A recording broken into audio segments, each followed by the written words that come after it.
Hola a todos los amantes y curiosos de la historia.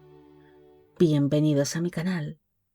Hoy os traigo una nueva entrega de relatos de la corte, centrándonos en esta ocasión en la accidentada boda de Felipe V e Isabel de Farnesio, un enlace real que se convirtió en un auténtico caos debido a un frío insoportable y a la desesperación de un rey que rompió totalmente con el protocolo establecido, convirtiéndose en una de las bodas más cortas y caóticas de la monarquía española. Espero que os guste este vídeo.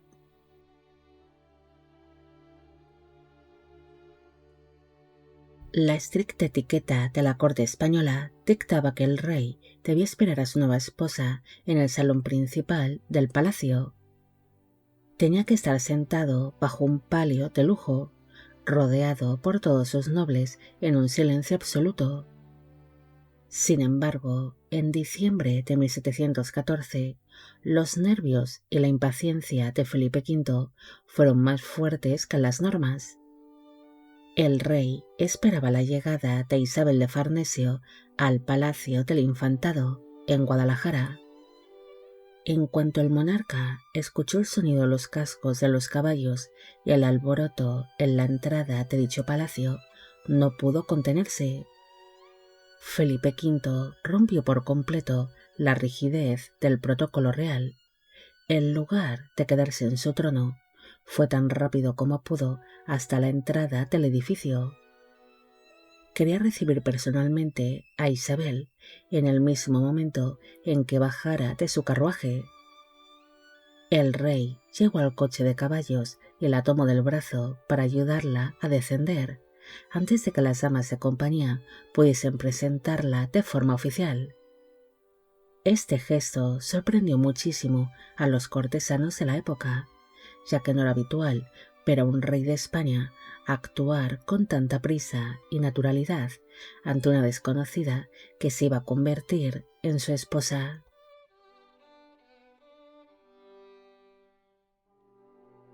Aquel invierno de 1714, en Guadalajara fue especialmente duro, y el Palacio del Infantado se convirtió en una auténtica nevera para los invitados. Este edificio es famoso por sus enormes salones y sus techos altísimos, unas características arquitectónicas que hacían imposible calentar las habitaciones de forma adecuada. Para intentar solucionar los problemas antes de la ceremonia y del banquete, los criados tuvieron que realizar un enorme trabajo. Colocaron decenas de braseros de bronce gigantescos llenos de carbón por todas las esquinas del salón principal. A pesar de estos esfuerzos, el frío dentro del palacio era insoportable. Los documentos de la época mencionan que los nobles y diplomáticos apenas podían hablar, ya que les salía vaho de la boca cada vez que intentaban articular una palabra.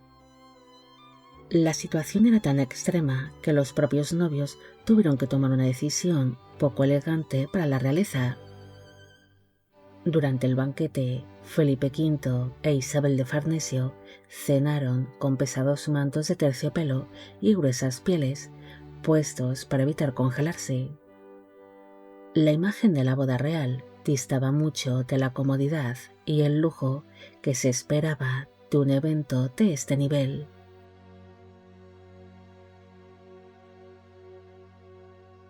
La ceremonia que se celebró en Guadalajara no fue una misa larga ni una boda tradicional. Esto se debió a que Felipe V e Isabel de Farnesio ya se habían casado de forma legal 3 meses antes en Italia, mediante un matrimonio por poderes. Por lo tanto, el acto religioso en el Palacio del Infantado consistió únicamente en una ratificación y en la bendición nupcial por parte de la Iglesia. El encargado de oficiar el evento fue el cardenal Carlos de Borja y Centellas, quien era el patriarca de las Indias Occidentales. Su boda fue un acto extremadamente rápido, directo y casi de trámite administrativo. El rey Felipe V está obsesionado con validar el matrimonio lo antes posible y con empezar su vida en común con la reina. Por esta razón, el monarca insistió al clérigo para que acortase los rezos y las lecturas sagradas.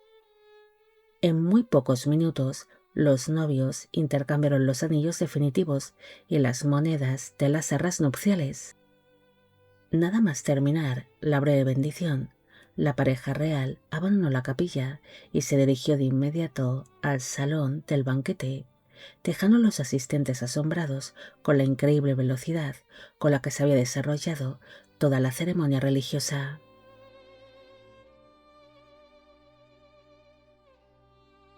El menú de la cena de bodas reflejó perfectamente el cambio cultural que vivía la España de la época. Los cocineros del palacio prepararon un banquete al estilo francés, lleno de salsas elaboradas y carnes asadas complejas, que eran los platos favoritos del rey Felipe V. Al mismo tiempo, la mesa se completó con guisos y productos tradicionales de la cocina castellana. Sin embargo, el detalle más curioso y llamativo de la noche lo aportó la propia reina Isabel de Farnesio, quien no quería renunciar a los sabores de su tierra natal. En un lateral de la mesa donde se sentaban los reyes, la nueva reina ordenó colocar varios platos embutidos italianos, jamón de Parma y quesos que ella misma había traído desde Italia en su equipaje personal. Debido a esto, la cena de bodas se convirtió en una mezcla muy extraña y desorganizada de tres culturas culinarias diferentes. Los invitados contemplaban con asombro cómo se mezclaba la sofisticada alta cocina francesa y los contundentes asados de Castilla, con el picoteo de embutidos tradicionales que la reina disfrutaba con total naturalidad.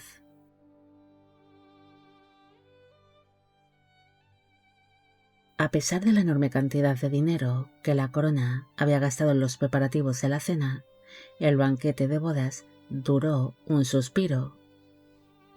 El rey Felipe V dio una prisa absoluta por retirarse a los aposentos privados con su nueva esposa y dar por terminada la jornada. Durante la cena, el monarca estuvo muy inquieto y apenas tocó la comida que los sirvientes le iban poniendo en el plato. En la corte española, la costumbre era alargar los banquetes reales durante muchas horas, con música, bailes y largas conversaciones entre los nobles. Sin embargo, Felipe V rompió la tradición de golpe.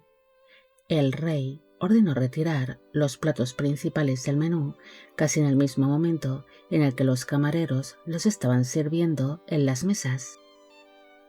Los cortesanos y los embajadores extranjeros se quedaron con los cubiertos en la mano y a medio comer.